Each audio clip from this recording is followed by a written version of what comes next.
जंगल था। उस जंगल में टुनटुनी चिड़िया अपनी दो छोटी बहनों के साथ रहती थी। एक महामारी की चपेट में आकर उसके माता पिता की मौत हो चुकी थी। टुनटुनी अपनी छोटी बहनों की देखभाल एक माँ की तरह करती थी। एक दिन टुनटुनी अपनी छोटी बहनों से कहती है, भूरी, पिंकी, तुम दोनों मेरी छोटी बहनें हो। आज तक मैंने तुम दोनों को कभी मम्मी पापा की कमी महसूस होने नहीं दी। जैसे तैसे करके मैं इस घर में तुम दोनों को पाल रही थी, लेकिन अब ये घर कई जगह से टूट चुका है। इस घर में हमें कभी भी खतरा हो सकता है, इसलिए इसे छोड़कर कहीं और जाना होगा। तब तक आप लोग कमेंट पे बताएं 59 डिवाइडेड बाय 9 कितने होते हैं। तो फिर क्या समस्या है टुनटुनी दीदी? हम तीनों बहनें कहीं और चलते हैं और किसी पेड़ पर अपना घोंसला बना लेंगे। हाँ पिंकी, यही ठीक रहेगा। टुनटुनी अपनी दोनों बहनों के साथ जंगल के अंदर जाती है।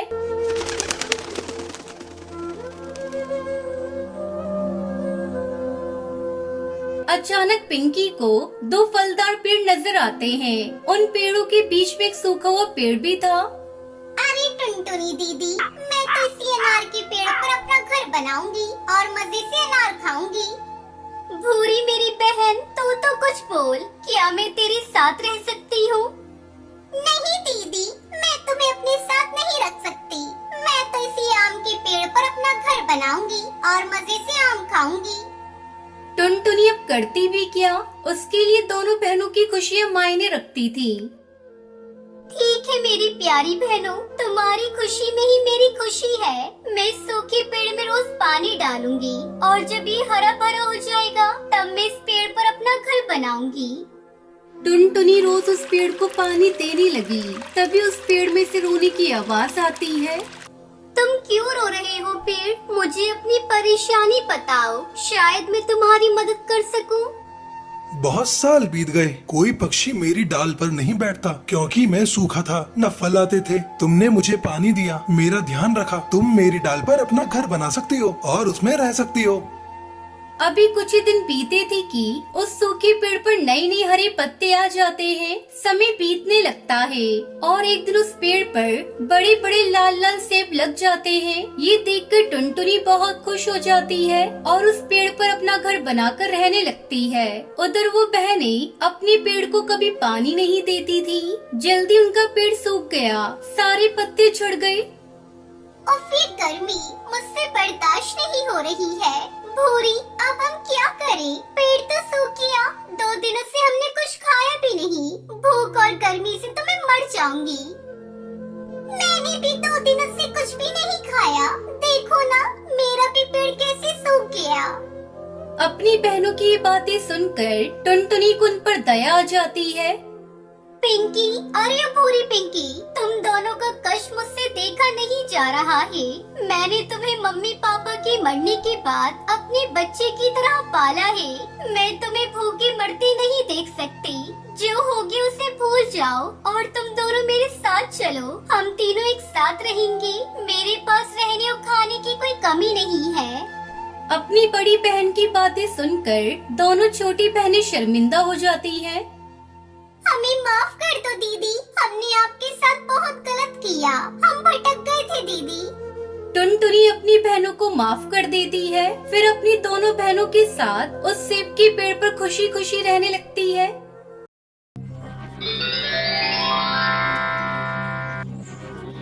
हरिपुर नाम के जंगल में टूनी नाम की एक चिड़िया अपनी बेटी टुनटुनी के साथ रहती थी। टुनटुनी के पिता उसके बचपन में ही मर गए थे। तब से उसकी माँ ही हर तरह से टुनटुनी की परवरिश करती थी। अपनी बेटी को किसी चीज की कोई कमी नहीं होनी चाहिए, ये सोचकर माँ टूनी बहुत मेहनत करती थी। और टुनटुनी अभी छोटी थी, इसलिए वो उसे भी अपने साथ लेकर जाती थी। ऐसे ही एक दिन अपना काम खत्म करके घर लौटते वक्त टुनटुनी अपनी माँ से कहती है, माँ, मुझे भूख लग रही है। घर पहुँचने में अभी काफी समय लगेगा। मैं तब तक भूखी नहीं रह सकती। नहीं बेटा, मैं तुम्हारे लिए खाना लेकर आई हूँ। आओ रुको, यहाँ खाना खाते हैं। तब तक आप लोग कमेंट में बताएं 39 डिवाइडेड बाय 6 कितने होते हैं। ये कहते हुए वो दोनों एक पेड़ के पास रुकते हैं। वहाँ पर एक बूढ़े बाबा लेटकर कांप रहे थे। उसे देखकर टुनटुनी उससे पूछती है, बाबा जी आप यहाँ क्यों बैठे हो? उठिए, क्या हुआ आपको? इतने बड़े जंगल में अकेले, इसका मतलब ये रास्ता भूल गए होंगे। इन्हें उठाओ बेटा, खाने के लिए कुछ देते हैं। इतने में वो बूढ़े बाबा होश में आकर कहते हैं, प्यास प्यास लग रही है। टुनटुनी जल्दी जल्दी उन्हें अपने पास जो पानी है वो देती है। पानी पीने के बाद ये लीजिए बाबा जी, रोटियाँ खाइए, आपको ताकत मिलेगी।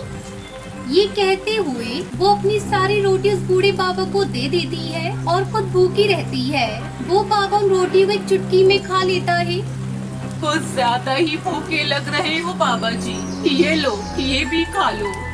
ये कहते हुए टूनी भी अपनी सारी रोटियां दे देती है। बेटा, मुझे रोटियां देने के लिए आपका बहुत बहुत शुक्रिया, लेकिन मेरी भूख बिल्कुल भी नहीं मिटी है। बाबा हमें माफ कर दीजिए, हमारे पास खाने के लिए जो कुछ भी था वो सब अपने आप को दे दिया। आप हमारे घर आ जाइए, जितनी चाहे उतनी रोटियां बना कर दूंगी।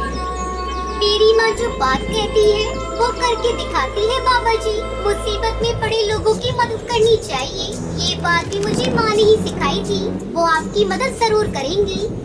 ये बात सुनते ही वो बूढ़ा बाबा एक बड़े से बिल्ली में बदल जाता है और टुनटुनी और टूनी उसे देखकर हैरान हो जाते हैं। अब बताओ, मेरी भूख मिटाने के लिए कितनी रोटियां बनाओगी? मदद करने के लिए आकार से या जीभ से कोई मतलब नहीं है। मदद तो मदद होती है। मैंने तुमसे वादा किया था ना कि तुम्हारी भूख मिटाऊंगी। मैं अपना वादा हर हाल में पूरा करूंगी।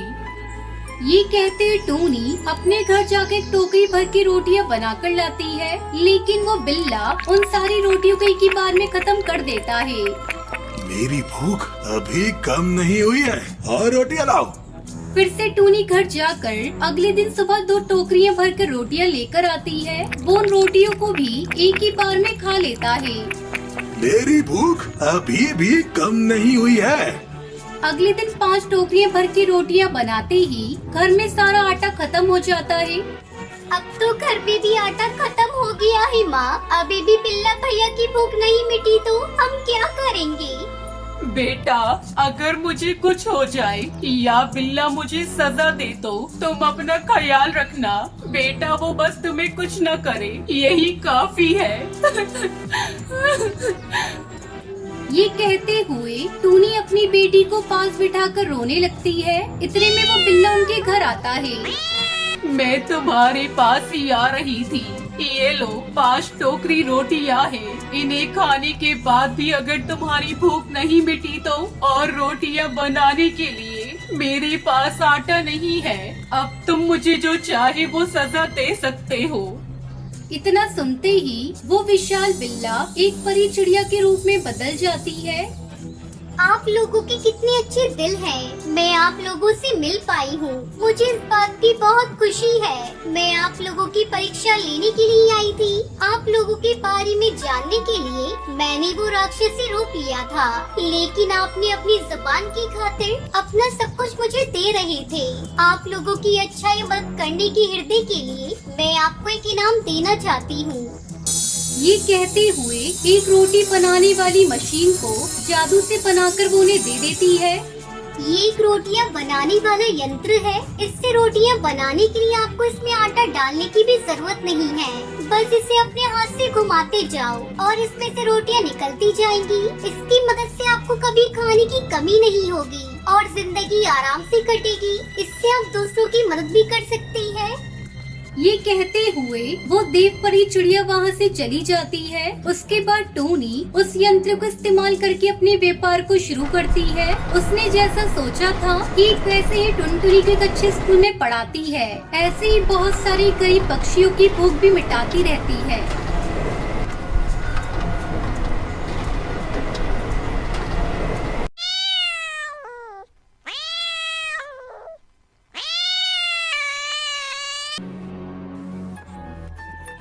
ये कहानी शिमला के एक गांव की है। वो गांव बहुत घने जंगलों से घिरा हुआ था। नदी के किनारे पर भूतिया बिल्ला का बांस का घर था। कोई भी पक्षी वहाँ नहीं जाया करता था। लेकिन एक दिन की बात है, उस दिन एक लकड़हारा लकड़ी काटते हुए गलती से उस भूतिया बिल्ला के बांस के घर के पास पहुँच जाता है और उस घर को देखकर डर जाता है। ये मैं कहाँ गया? मैं इतनी बड़ी गलती कैसे कर सकता हूँ? वो भूतिया बिल्ला मुझे जिंदा चबा जाएगा। इतना बोलकर कालू कौवा वहाँ से भागने लगता है। तभी उसके सामने अचानक से भूतिया बिल्ला आ जाता है। परसों से मैं पक्षी के खून का प्यासा था, पर आज तुझे मारकर तेरा खून पीकर मैं अपनी प्यास बुझाऊंगा। तब तक आप लोग कमेंट में बताएं 78 - 56 कितने होते हैं। मुझे छोड़ दो, मुझे मत मारो, मैं फिर कभी नहीं आऊँगा। भगवान के लिए मेरी जान बख्श दो। तुझे कैसे छोड़ दूं? आज जब खुद मेरा शिकार चलकर यहाँ आया है तो मैं उसे जाने दूं? नहीं दे सकता, जाने तुझे नहीं दे सकता। बाबू, अब तो तुझे मरना ही होगा। जिसके बाद भूतिया बिल्ला उसे मारकर उसका खून पी जाता है और इस हादसे को कुछ दिन बीत जाते हैं। और फिर एक दिन शहर से दो दोस्त भूतिया बिल्ला के ऊपर रिसर्च करने के लिए उसी जंगल में आते हैं।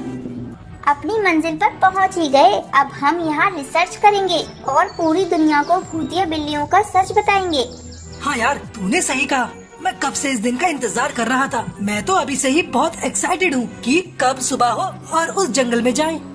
इतना एक्साइटेड ना हो बंटी। अगर उस भूतिये बिल्ली ने हम पर हमला कर दिया तो सोचो हमारा क्या होगा। कुछ नहीं होगा, सो चिल करो और जाकर सो जाओ। अगले दिन दोनों दोस्त उसी घने जंगल में जाने लगते हैं कि तभी उन्हें एक बूढ़ा बाबा मिलता है और उनसे बोलता है, बेटा, तुम लोग वहाँ मत जाओ, वहाँ खतरा है। जो भी वहाँ जाता है जिंदा लौट कर वापस नहीं आता।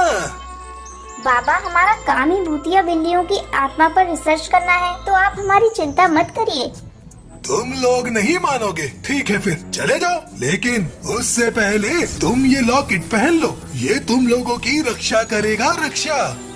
जिसके बाद बूढ़ा बाबा वो लॉकेट देखकर वहाँ से चला जाता है और टुनटुनी उस लॉकेट को पहन लेती है। लेकिन बंटी उस लॉकेट को नहीं पहनता और बोलता है, मैं नहीं डरता किसी भूतिया बिल्ले से। ये लो टुनटुनी, तुम इसे अपने पास रख लो, पहन लो। एक लॉकेट तो पहनना है बंटी, उसमें भी तुम इतने नखरे कर रहे हो। लाख टुनटुनी के कहने पर भी बंटी लॉकेट नहीं पहनता। फिर वो दोनों बीचों बीच जंगल में पहुंच जाते हैं। बंटी, आज रात हम यहीं रुक सकते हैं। मैं बहुत ज्यादा थक गई हूँ और मुझसे एक कदम और नहीं चला जाएगा। फिर वो दोनों अपना टेंट डालकर वहीं सो जाते हैं। तभी बंटी को किसी की हंसी की आवाज आती है। फिर बंटी कबूतर अपने टेंट से बाहर आकर देखता है कि भूतिया बिल्ला की आत्मा उसके सामने खड़ी होती है। ये मेरी जगह है और तुम दोनों ने यहाँ आकर गलती की है। सब के सब मारे जाओगे, सब के सब। यहाँ आने वाला पक्षी कभी जिंदा लौटकर नहीं जाता। इतना बोलकर वो उसे मार देता है और अपना अगला शिकार ढूंढने के लिए टुनटुनी के टेंट में पहुंच जाता है।